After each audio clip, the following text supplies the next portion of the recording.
Hello friends, मैं Brijesh Mishra. Welcome to my YouTube channel BLS English magic, जहां लगते हैं आपके सपनों के पंख। आई होप आप लोग वीडियो कंटिन्यू देख रहे हैं और कंटिन्यू वीडियो देखते हुए आप लोग लगातार अपनी इंग्लिश रीडिंग और इंग्लिश लेटर साउंड को इम्प्रूव कर रहे हैं। लास्ट वीडियो में हम लोगों ने कंसोनेंट के C और CH लेटर के साउंड पर डिस्कस किया था। आज की क्लास में फ्रेंड्स हम लोग डिस्कस करेंगे D, G और GH, यानी ये कॉन्सोनेंट लेटर क्या साउंड प्रोड्यूस करते हैं in the use of word.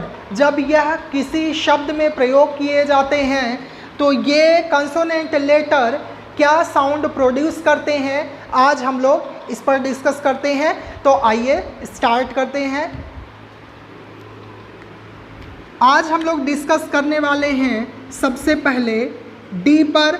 अगर D को हम लोग देखें तो D जो लेटर है यह ड साउंड प्रोड्यूस करता है, कुछ वर्ड्स में ज साउंड प्रोड्यूस करता है और कभी कभी हम लोग इसको द के रूप में भी पढ़ते हैं, यानी कुछ ऐसे वर्ड्स हैं जहाँ पर D को हम लोग द साउंड प्रोड्यूस करके भी पढ़ते हैं। तो अगर हम बात करें जैसे ड की, तो कॉमनली हम लोग D को ड पढ़ते हैं, जैसे DATE date, DANCE dance, DIG dig. कहीं कहीं D को हम लोग ज साउंड प्रोड्यूस करके भी पढ़ते हैं। कुछ वर्ड्स में अगर हम लोग उन वर्ड्स को देखें कि ज साउंड प्रोड्यूस करके कहाँ पे पढ़ते हैं, तो जैसे हम लोग देखते हैं एजुकेशन, एजुकेशन, ग्रेजुएट, ग्रेजुअली। ये कुछ ऐसे वर्ड्स हैं जहाँ पर D का जो साउंड प्रोड्यूस होता है वाइल द रीडिंग, तो यहाँ पर रीडिंग करते समय हम D को ज साउंड प्रोड्यूस करके पढ़ते हैं। जैसे हम इसको, कुछ लोग इसको एडुकेशन भी कहते हैं, बट अगर हम एग्जैक्ट इसके प्रोनाउंसिएशन की बात करें तो इस वर्ड को हम लोग बोलते हैं एजुकेशन, ग्रेजुएट एंड ग्रेजुअली। अगर फ्रेंड्स हम लोग द की बात करें तो यहाँ पर हम थोड़ा सा डिस्कस करेंगे कि द एक ऐसा लेटर है, अगर हम अल्फ़ाबेट यानी अक्षरों की अंग्रेजी जब याद करते हैं तो वहाँ पर हम देखते हैं कि हमेशा द की इंग्लिश जो दी होती है, द लेटर, अगर हम उसकी अंग्रेजी जानने की कोशिश करें तो वहाँ पर वह D दिया होता है। बट इंग्लिश लैंग्वेज में कोई भी ऐसा वर्ड नहीं है जो कि द साउंड से पढ़ा जाए और उसकी स्पेलिंग जो हो वह D से शुरू हो। तो जो भी इंडियन नेम, यानी कि जो कुछ हम नेम बनाते हैं, प्रॉपर नाउन जो भी हम क्रिएट करते हैं, फॉर्म करते हैं, तो उसमें हमेशा हम द के रूप में D को यूज करते हैं। जैसे अगर हम लोग नाम लिखने की कोशिश करें किसी का भी, तो यहाँ पर हम लोग देख सकते हैं जैसे दिनेश,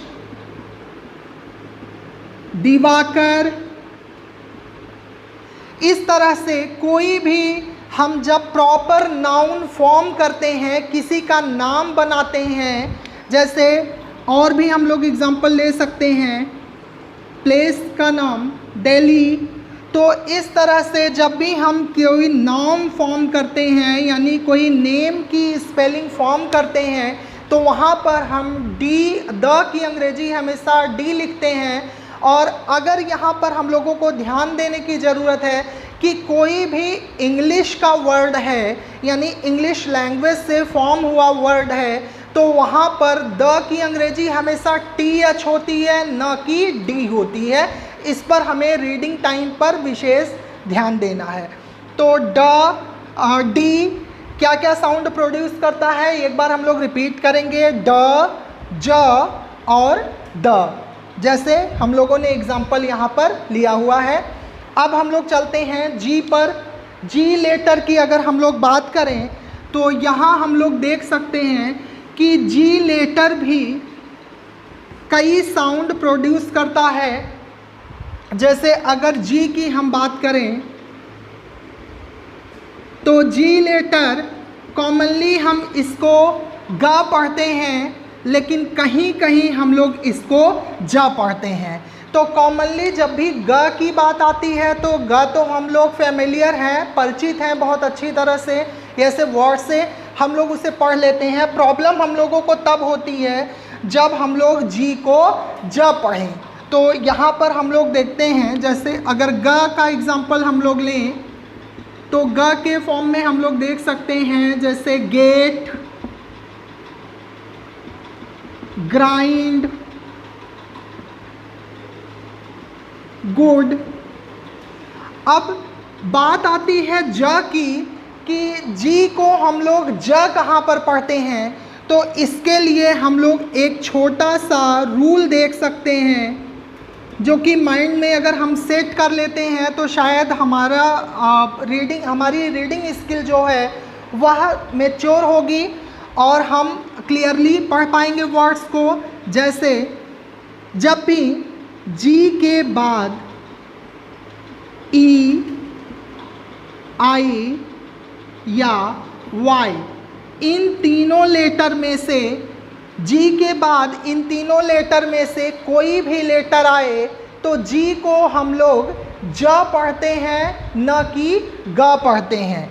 ध्यान दीजिएगा, जी के बाद जब भी ई, आई, वाई आए तो जी को हम लोग ज पढ़ते हैं, न कि द पढ़ते हैं।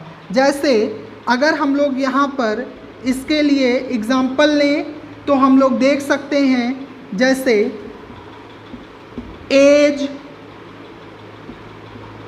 जनरल, पेज,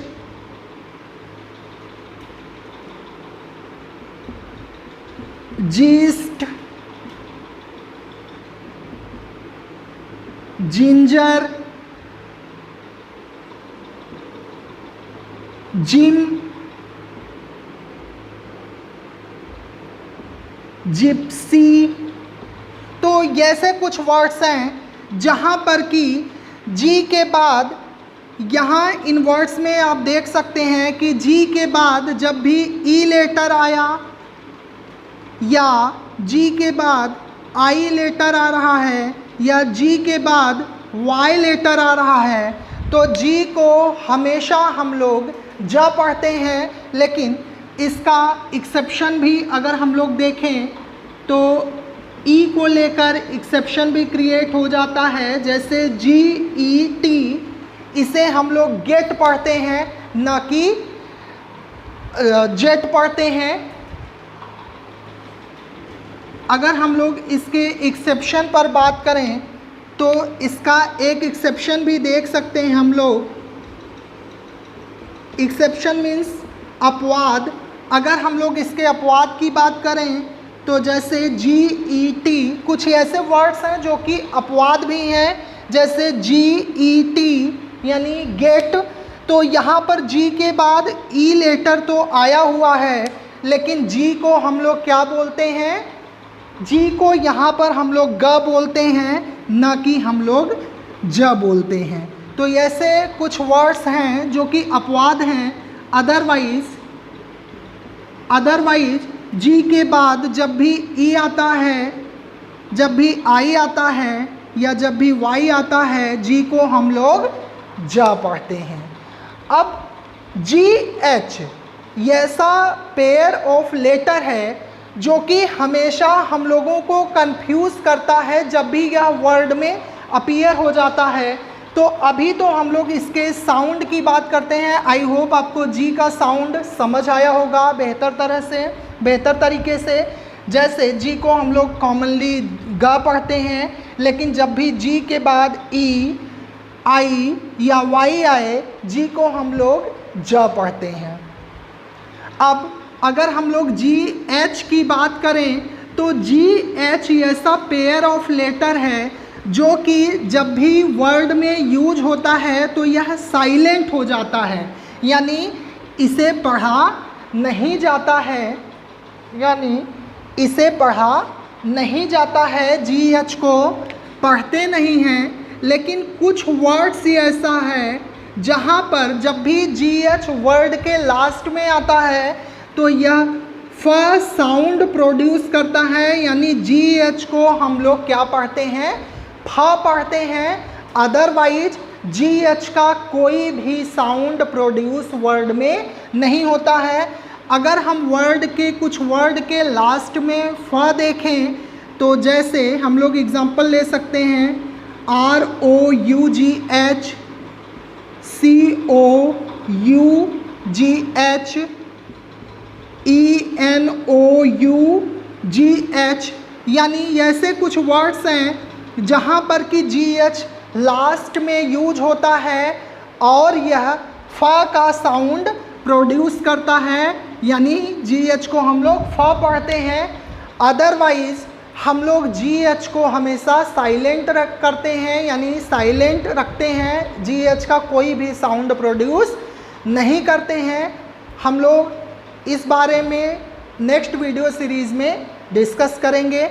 आई होप कि आपको ये लेटर का जो साउंड है यानी डी, जी और जी एच जो आज हम लोगों ने देखा, इसे आपने बेहतर समझा होगा और आई होप समझा होगा तो आप अपने फ्रेंड्स में सर्कुलेट करेंगे, इसे शेयर करेंगे। और हमारे चैनल पर अगर आप पहली बार हैं तो लाइक करिएगा, सब्सक्राइब करिएगा और शेयर करिएगा जितना ज़्यादा से ज़्यादा हो पाए, ताकि हम लोग इस बेसिक लेवल की क्लासेस को हर उस स्टूडेंट तक पहुंचा सकें जिसको इसकी आवश्यकता है, जिसके लिए ये क्लासेस बहुत इम्पॉर्टेंट है, जो कि रीडिंग में अभी भी ट्रबल फेस कर रहा है, प्रॉब्लम फेस कर रहा है। हर किसी तक यह वीडियो आपके द्वारा पहुंच जाना चाहिए। मिलते हैं हम लोग नेक्स्ट वीडियो में, तब तक के लिए thanks. Wait and watch, be safe, be secure.